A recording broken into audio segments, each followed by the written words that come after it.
you're planning on moving to South Carolina soon, you may have to cough up some extra cash. Good evening. Thanks for joining us at 5. I'm Alicia Barnes. And I'm Morgan Francis. Lawmakers are looking to cash in on some new residents. Our chief political correspondent, Emma Withrow, says legislators are considering implementing an impact fee for new residents.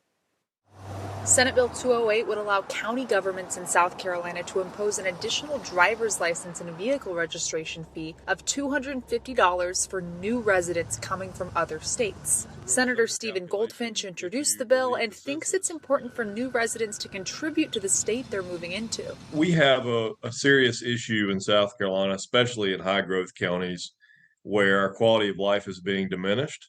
Because of the high growth, we're just not able to keep up with the infrastructure of the schools, the roads, the bridges, the utilities, and the green space that we need in order to keep our quality of life. According to data from the U.S. Census, South Carolina was the third fastest growing state in 2022. Almost 90,000 people moved to the Palmetto State in just 1 year. The mayor of Fort Mill, Gwen Savage, says that growth is impacting her town every day. Growth does not pay for growth.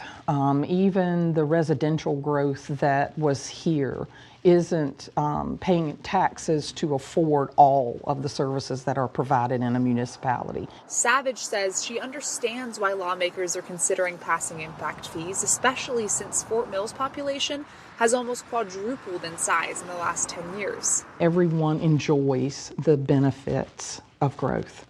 Everybody loves a new restaurant, a new boutique, a new service, a new park. But I think that it's something that also comes with challenges that must be met. Some legislators worry an impact fee might deter newcomers from moving to South Carolina. But Senator Goldfinch thinks the financial pros still outweigh the cons. If you're moving from an extremely high property tax state like New York, New Jersey, Ohio, which is where most of our residents come from, you're saving literally sometimes tens of thousands of dollars by moving to South Carolina, especially with cost of living. $250 driver's license fee is not going to stop that. And if it does, if that offends you so much that it stops you from moving here, honestly, go somewhere else.